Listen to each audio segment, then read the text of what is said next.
3DSers, yes, 'tis I, Mike Martins, your handheld junkie.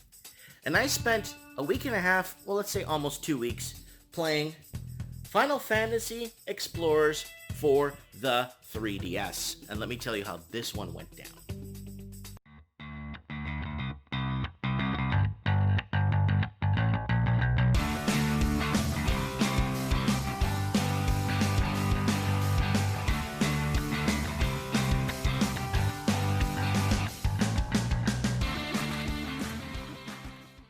Explore a new world, adventure solo or together, 2 to 4 player co-op. Battle together with up to 4 players, over 20 jobs to explore and master, iconic Final Fantasy characters and monsters. Ages 10 and up, alcohol reference, fantasy violence, mild suggestive themes. Alrighty guys, here goes. So here it is, Final Fantasy Explorers. I spent a week with it, a week and a day, a week and 2 days. Let me tell you my true honest opinion on this game. I'll be really frank with you guys. At the beginning of the game, the first thing I noticed that the tutorial or the training was just way too long. The tutorials, the training, it's just, yes, it's a new way concept type of game, but it's still, for Final Fantasy players, they pick up anything and get into the game right away. The training took way too long. And then there's a timer on the quests.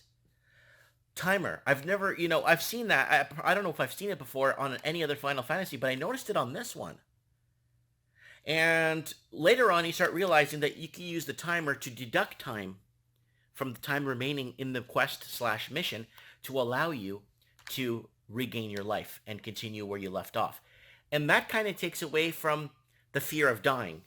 And if there's no fear of dying in the game, you could go pretty much walk through the entire game and not worry about it. And that was one thing about the game that I thought was kind of like a thumbs down, right? One thing that I did like, let's talk about something I did like. The 100% customization. The way the character looks, the way the character what you put your traits into. You get paid in currency. You don't get experience from killing monsters. You actually get like some form of currency that allows you to upgrade your talents. And the one thing I did like was the talent tree was very deep. Very scary deep. It was very deep. And I played a warrior. I'm always a warrior slasher. It's the easiest, but it's the funnest for me. I like to smash things and have a good time with it, right? Another thing that I realized was that playing online, okay, there's one server, okay, there's one server across the world, and you always find people for this game. You do. Given the age of the game, what year does it say on this thing? There's people playing this right now. There is a lot of people playing this game right now, and they're having a good time playing it. And I had a good time playing it. The graphics, the color, the eeriness. It's a very dark, eerie game. A lot of the levels are, you get into these kind of foggy, eerie, damp locations, right? And you get used to it over time. Another thing that I realized was the game was very easy. Yes, it is a very easy game. You could just pretty much walk through it. You could stomp anything that gets in your way. Even if I screwed around a bit with the challenge tree to kind of mix things up to make it more challenging. Believe it or not, it actually did that. And I still kind of stomped through it. And I was kind of scratching my head thinking, my bald head, thinking like, what the heck? So that was another thing. The game was way too easy. But the online play, up to 4 players, was great. I think the online play was great. Another thing that I found that was really good was the fact that you could fill your empty slots when you play solo with monsters. That's a lot of fun. That was fun. I found that intriguing. I found that educating in a way if you like Final Fantasy. And speaking of monsters, it's all the monsters that we know from Final Fantasy were in this. Like through playing the game through time, through history of Final Fantasy, all the monsters are there. I was shocked to see some of the... Well, I haven't seen this guy since Final Fantasy 2. It's like, wow, really good, really well played when it comes to designing the game. You're on this island. You're in the same city the whole game, in that same one fort city that you go back to get your stuff or upgrade your stuff. Now, outside of the talent tree being so deep and very diverse, another thing is crafting your own stuff. I love that. You could do all kinds of stuff. The crafting is just unlimited when it came to crafting.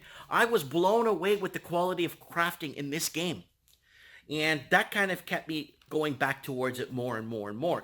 Mind you, I spent a weekend playing it, and I figured,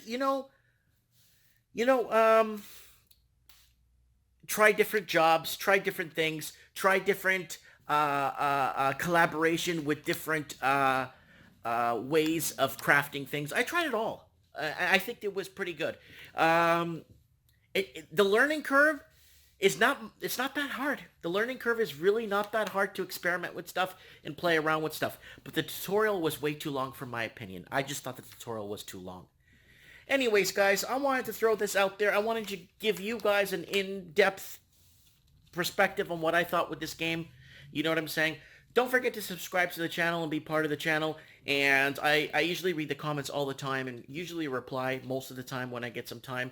Let me know, guys, here at my own game shop. Let me know what you guys think. Comment below. Looking forward to reading your comments. Final Fantasy Explorers, what did you guys think of it? Did you find it too easy? I found it too easy. I found it way too easy. I was trying to figure out ways to make it more complicated or more challenging, but the fear of dying is not there anymore. Let me know. Comment below. Thanks for watching. Hey, this is Mike Martins from the Handheld Junkie. Please like, subscribe, and share this video to support our transmission. Thanks for watching. I really appreciate the support. Look forward to reading your comments below, and comment below if there's a specific handheld game you want me to review. Thanks for watching.